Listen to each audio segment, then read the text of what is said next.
مكان في مصر لو دخلته هتخرج بره الكوكب. قالوا إنه بيسكنوا سكان جوف الأرض أو مخلوقات غير أرضية. أهلا بكم في حكاية سرداب أبو رواش.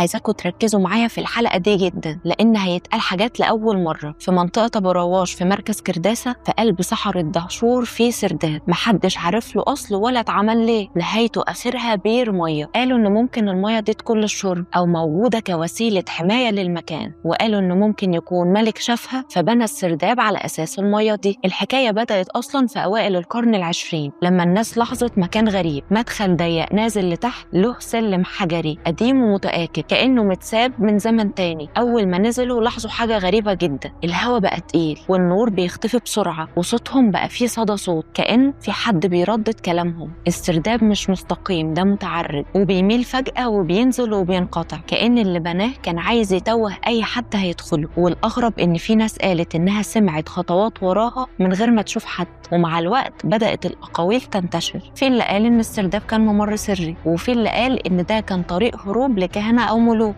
وفي رواية أخطر إن السرداب كان مكان لحبس أو إخفاء الناس واللي دخلوا ما خرجش. ومع الوقت الغموض كبر والنظريات خرجت بره حدود المنطق. في ناس قالوا إن السرداب أبو رواش مش نفق ولا ممر، لكن بوابة نجمية، بوابة بين عالمنا وعوالم تانية. وبيقولوا إن الزوايا الغريبة دي والالتواءات ما كانتش صدفة، دي مقصودة علشان تموت أي حد هيدخل. وفي رواية أغرب وأغرب إن السرداب مدخل لعالم جوف الأرض، وده لأن في ناس مؤمنة إن تحت القاهرة في شبكة أنفاق أقدم من أي حضارة، وإن في كائنات أو بشر سايبين سطح الأرض وعايشين تحت من آلاف السنين. وأصوات السرداب مش صدى ولا هوا، لكن دي حركة حياة السكان تحت. وفي ناس بتحكي إن كل مرة بيدخلوا جوه السرداب بتحصل حاجة غريبة، خوف مفاجئ وعطل وإحساس إن في حد بيراقبك، كأن للمكان حراس مش عايزين أي حد يوصل للنهاية. وطبعا مفيش ولا دليل على الكلام ده، لكن الحقيقة اللي محدش يقدر ينكرها إنه في باطن أرض مصر أسرار وحكايات لا يصدقها عقل. وبس كده، أنا صفا دهب ودي رحلة صفا، تابعوني.